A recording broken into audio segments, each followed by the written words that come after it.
Umuungal ang hangin at umaalingaw-ngaw sa batong pader ng kastilyo. Sa loob, nagkakatipon ang pamilya sa tabi ng apoy. Nagdarasal na tumagal ito hanggang bukang liwayway. Tuwing umaga, panibagong laban na naman para sa kaligtasan. Ako si Josh at sa episode na ito ng The Infographic Show, aalamin natin kung paano natutulog ang mga tao sa mga kastilyong medieval nang hindi namamatay sa sobrang lamig. Ipinanganak ka sa kastilyo, ngunit hindi ka maharlika. Sa edad 2, alam mo na ang katayuan mo. Ang mga magulang mo ay taga-silbi ni Duke Barrington, isang mayaman at makapangyarihang tao sa bahaging ito ng Inglaterra.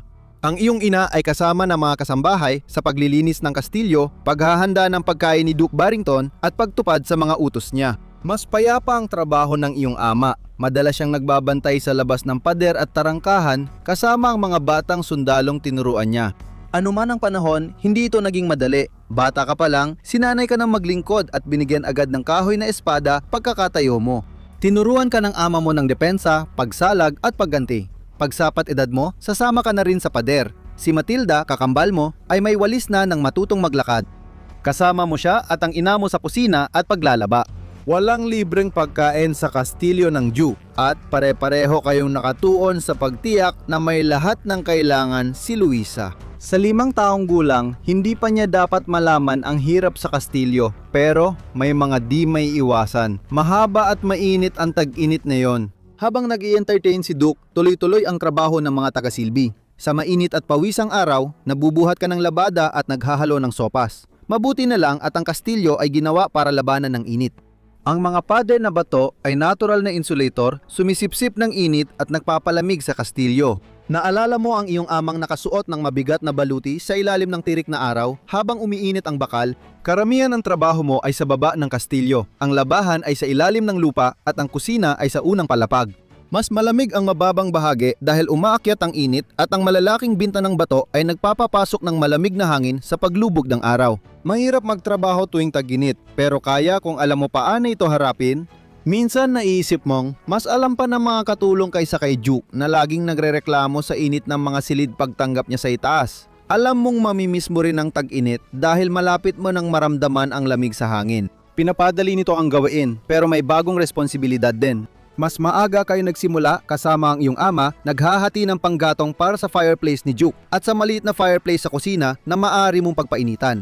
Nagpalit ng makakapal na damit, trabaho ang iyong ina at kapatid na babae para sa nagyayelong tubig sa labahan. Paparating na ang taglamig, hindi lang ito mahirap tiisin, kundi nagbabanta sa buhay. Nalalaglag ang huling dahon, nanunuot ang lamig at nagiging mabagsik ang kastilyo. Humuhuni ang hangin sa pasilyo. Namamanhid at nagkakapaltos ang iyong kamay sa pagputol ng panggatong. Nanginginig ang ina at kapatid mo sa labahan dahil sa nagyayelong tubig. Bihira nang lumabas si Duke sa silid pagtanggap at laging ipinapadala roon ang lahat ng pagkain niya sa harap ng apoy. Lalo ring sumasama ang ugali niya nitong mga buwan, pero masigla pa rin si inay. Bawat tawag sa kanyang silid ay ilang minutong pag-upo sa harap ng apoy. Hindi lang dumarating ang lamig, nanatili ito. Simula pa lang ng taglamig, mahirap na agad. Pinipipilan ng kastilyo ang init na makapasok o lumabas na di na nakakabuti sa iyo, pati ang araw hindi na rin nakakatulong. Kinikimkim ng mga batong pader ang lamig at sinisipsip ang konting init para hindi kumalat. Ang bato ay mahusay magdala ng lamig, kaya maliban kung katabi mo ang apoy, halos di mo ramdam ang init, parang di rin umaalis ang hangin.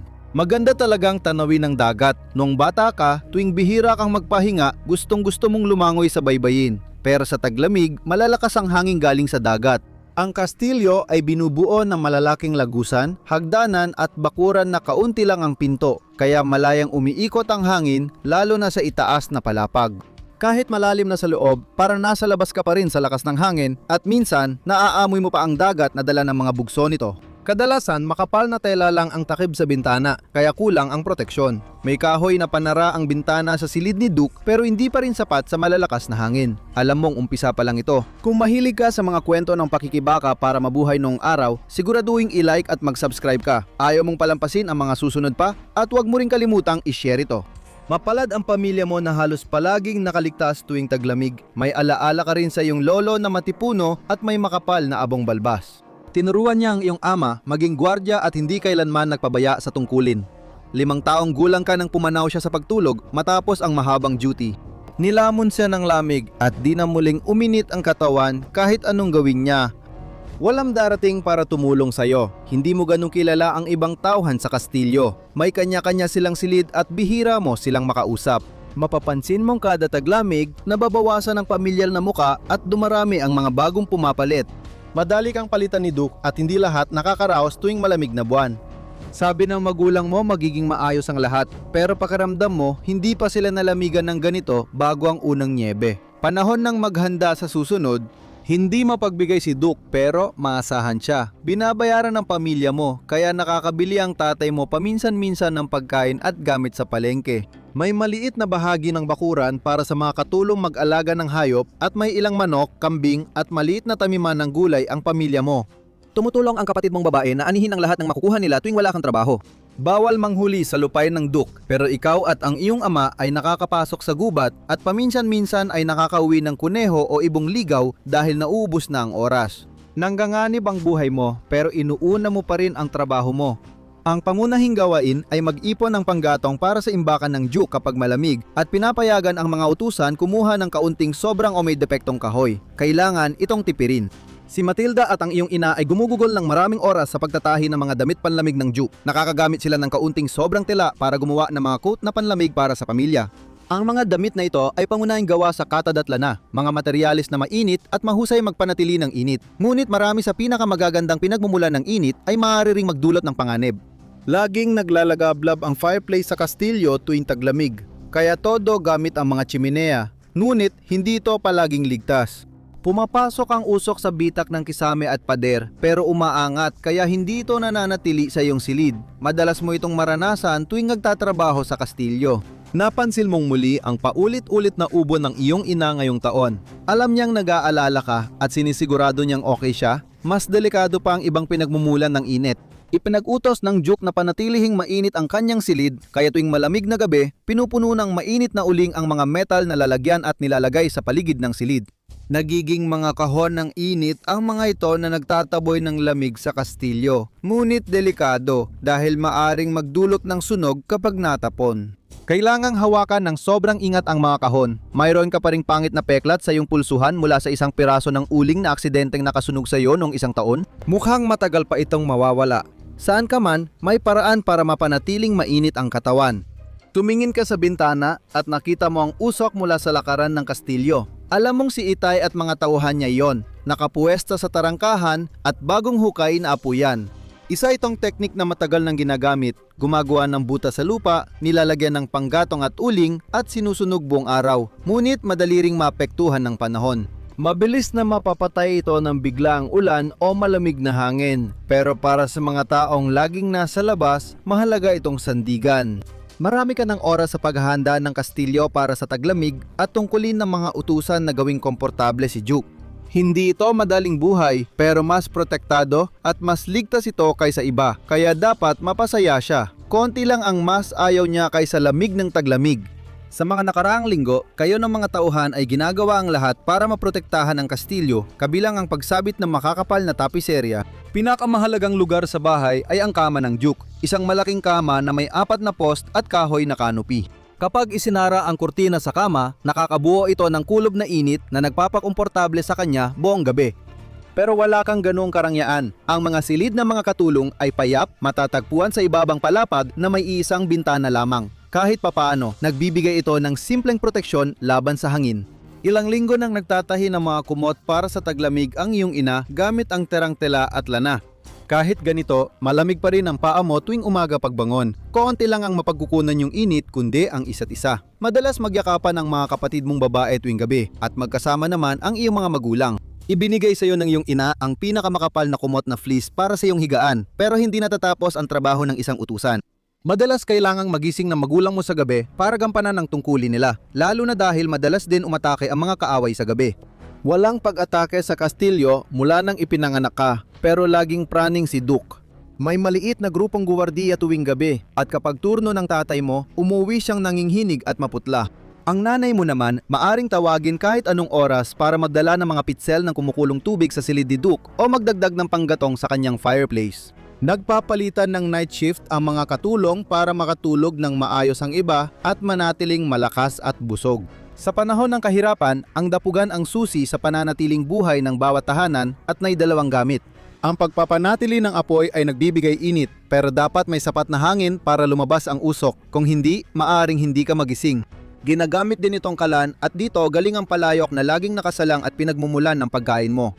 Karaniwan, payak ang pagkain ng mga taga-silbi sa medieval na kastilyo, tinapay at masustansyang nilaga para sa init tuwing taglamig. Kailangan ng paghanda para may pagkain. Madalas, ang nilaga ay gawa sa karne, pinatuyong butil at mga lamang ugat at hindi ito nauubos. Araw-araw, nilalagyan ito ng kung anong sangkap na meron. Bumibili ng butil sa palengke, kinukuha ang karne mula sa mga manok at kambing na kinatay bago dumating ang pinakamatinding lamig at hinuhukay ang mga gulay sa lupa. Pinatuyo ang karne para tumagal ang imbakan habang ang iba ay tinakpan at pinalamig para maprotektahan sa peste. Hindi tuluyang naubos ang supply ng pagkain tuwing taglamig pero limitado ito sa abot ng makakaya. Ang panganggaso tuwing taglamig ay mahirap dahil malayo at delikado ang lugar at kakaunti ang hayop, kaya nagiging paghihintay na lang ito. Tumatagos ang lamig sa buto gabi-gabi, kaya't nagigising kang nanginghinig at pagod. Kita mo rin ang epekto nito sa iyong mga magulang araw-araw. Lalong lumalala ang ubo ng iyong ina habang patuloy siyang naglilingkod sa Juke. Nasa labas ka habang iniabot niya ang pagkain at pampainit kay Juke, ngunit naririnig mo pa rin ang kanyang reklamo sa likod ng pinto. Nababaliw na siya sa pagkakakulong, nagrereklamo sa lamig ng kastilyo at inaakusahan ang mga utusan na hindi pinapansin ang kanyang pangangailangan. Isa lang yan sa mga banta ng taglamig dito. Hindi lang kalikasan, pati isipan mo, kalaban mo rin. Sa isang banda, masuwerte pa ang pamilya mong mahirap lang. Walang pahinga sa mga buwang ito. Kapag huminto kayo sa trabaho, wala kayong makakain o matutuluyan. Pero para sa mga mayayaman, ang taglamig ay nagdadala ng kakaibang uri ng limitasyon para sa kanila. Wala silang ganong pangpipilian kundi manatili sa kastilyo parang isang ginintuang hawla. Ang lamig ang dakilang tagapantay. Nag-aalala rin ng Juke sa sarili niyang kaligtasan tulad mo at halos maawa ka na rin sa kanya. Pagkatapos, maririnig mong ibinato niya ang poker sa dingding at minura ang iyong ina. Mabilis mawala ang awa mo habang lalong nababaliw ang Juke at lumalala ang sitwasyon. Maliit lang ang kastilyong ito, kaya maliit din ang bilang ng mga tauhan dito. Karaniwan, may mga 20 tao lang na nagkatrabaho, kaya laging kailangang isaalang-alang ng iyong mga magulang ang ibang tao. Habang nauubos ang supply at mas lalo pang nakukuripot ang Juke sa pamimigay, napapansin mong lumalala ang sitwasyon. Kahapon, nakita mo si Gerard, matagal ng tauhan na naghahanap ng pagkain malapit sa kwarto nyo. Pinalaya siya ng ama mo, naintindihan naman ng lahat. Pag naubos ang pagkain, kukunin na lang ito ng iba. Kung may desperado na ngayon pa lang, malamang hindi sila abot sa pagkatunaw ng yelo sa tagsibol. Kakailanganin mo lahat para makaraos hanggang dulo. Ilang taon na rin mula nang sumama ang pamilya mo kay Juke sa probinsya para bisitahin si Prinsipe. Yun na ang pinakamalaking kastilyo na nakita mo, may hanggang 50 tawan at halata ang inggit ni Juke. Pero ngayon, iniisip mo kung ano na ang lagay ng kastilyo. Nagiging magulo na dito at mas mahirap pang pamahalaan kapag mas malaki ang staff at ari-arian. Punong-puno ng mga kastilyo ang Inglaterra, bawat isa ay may sariling laban para sa kaligtasan sa panahong ito. At nararamdaman mong parang natatalo na ang pamilya mo sa kanilang laban. Di nagtagal, napansin mong lumiliit ang bahagi ng nilagang inihahain ng nanay mo. Sinisiguro niyang mas marami ang pagkain ng iyong ama bago ang mga gabing naka-duty siya. Pero mas malabnaw na at kaunti na lang ang karne kumpara dati. Halos hindi nito napapawi ang gutom mo. Napansin mong mas payat na si Matilda pero mainit pa rin ang sabaw at nakakatulong para makaraos ka sa gabi. Kinabukasan, pumunta kayo ng iyong ama sa gubat at nakahuli ng kuneho. Ilang oras din kayong nagpainit sa apoy, nanginginig sa lamig pero malaking tulon ang karne para sa inyong kaligtasan. Minsan, kahit anong pagsisikap ay hindi sapat. Mga 2 buwan na sa taglamig, nagkasakit ang iyong ina. Habang nagtatrabaho siya sa labahan, bigla siyang napayuko at nawalan ng malay. Nasalo agad siya ni Matilda bago sumubsob sa batya, pero mainit ang kanyang katawan. Tinulungan mo si Matilda na maihatid siya pabalik sa inyong silid at tinapos agad ang labada ng Juke para hindi mapansin ang pagkawala ng iyong ina. Hindi ito ang unang beses siyang nagkasakit dahil sa pagod, pero ngayon ay iba ang pakiramdam. Wala siyang sigla, nagsasalita habang natutulog at mukhang hindi kumakain o umiinom. Naalala mong inubo ni Duke ang mukha niya nung isang gabi habang nagagalit siya. Malamang sapat ang pagkain at init niya para gumaling siya. Hindi ganon kaswerte ang iyong ina. Pagkatapos ng mahaba at mabagsik na gabi, hindi na siya nagising. Nagising ka sa iyak ni Luisa at nakita mong puno ng luha ang mata ng iyong ama na tanggap na ang nangyari. Dumating ang manggagamot ng kastilyo at mabilis na sinuri ang kanyang katawan. Ililibing siya sa bahagi ng mga taga-silbi sa looban ng kapilya ng kastilyo kasama ng mga nauna na. Isang maliit na lupa at simpleng batong inukit ng iyong ama ang tanging alaala sa kanya. Ngunit hindi doon natapos ang kanyang mga gawain. Bilang panganay na babae, si Matilda na ang gumagawa ng naiwanang gawain. Tinuruan siya ng iyong ina kaya natural na sa kanya ang ilan sa mga tungkulin. Tinutulungan mo rin siya sa pagluluto at paglilinis. Kahit matitinding mansa sa damit ni Duke ay nililinis mo, pero may mga gawain na ibang usapan na. Inasahang si Matilda ang personal na magsisilbi sa Duke kaya nagulat siya at naging magaspang nang makita ang batang babae sa kanyang silid.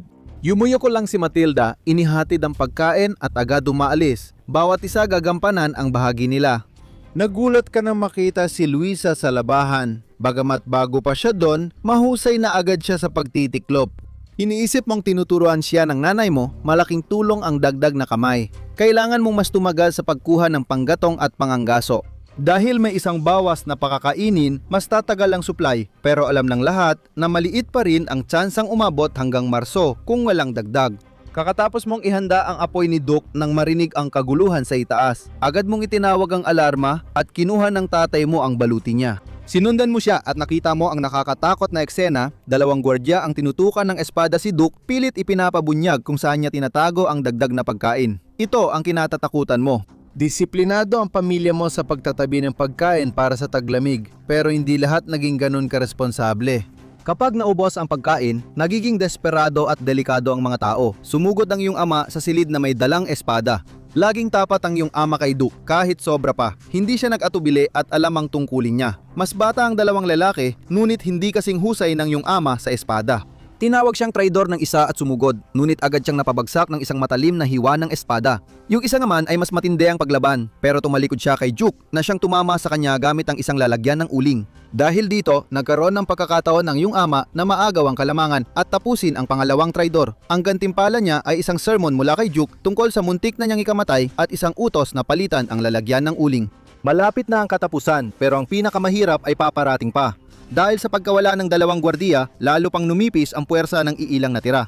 Isinuot mo ang baluti at nagbantay sa araw, kahit bawal sa gabi ng iyong ama. Sa kabila ng edad mo, ilang pulgada lang ang lamang ng tangkad ng ama mo sa iyo. Kahit sino pa ang mananakop, kaya mo silang takutin sa ilalim ng balute. Pero gaya ng nakita mo, ang pinakamalaking banta ay pwedeng mula mismo sa loob ng kastilyo at ang kamatayan ay maaring dumating ng di inaasahan. Isang malamig na gabi ng kalagitnaan ng Pebrero nang gumating ang bagyo.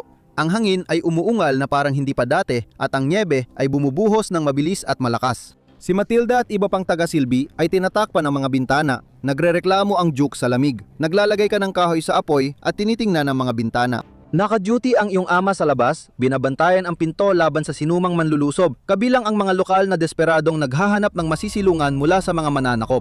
Ang hangin ay humahampas sa kastilyo, paulit-ulit na pinapatay ang apoy, at pagkalipas nito, huli na ang lahat. Ang mga naipong nyebe sa labas ay napakalaki kaya matagal bago makahukay ng sapat para mabuksan ang pinto. Nandoon pa rin ang iyong ama nagbabantay, balot ng yelo ang kanyang balute.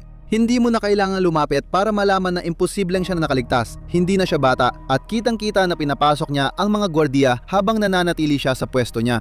Ganon siya, laging handang magsakripisyo para sa pamilya o mga kapwa-kawal. Ngayon, naibigay na niya ang lahat at mag-isa ka na lang, pero tuloy pa rin ang buhay. Lalabas na ang araw at ito na ang huling malakas na snow. Malapit nang uminit at makikita na ang unang senyales ng tagsibol. Hindi na kayo mga bata ni Matilda, kundi kayo na ngayon ang gumaganap sa mga tungkulin ng inyong mga magulang. Inasahan na maglingkod kayo sa Duke, gaya nila mula ngayon. Pero mayong taglamig, nailigtas mo ang kapatid mo. At minsan, yun lang ang maasahan. Mabuhay kahit mahirap. Paano nabuhay ang mga tao nung wala pang kastilyong magpoprotekta sa kanila? Alamin kung paano natulog ang mga tao nung panahon ng yelo nang hindi namamatay sa lamig. Para sa detalye ng mga pinakaunang nakaligtas sa sangkatauhan, panoorin ang video na ito.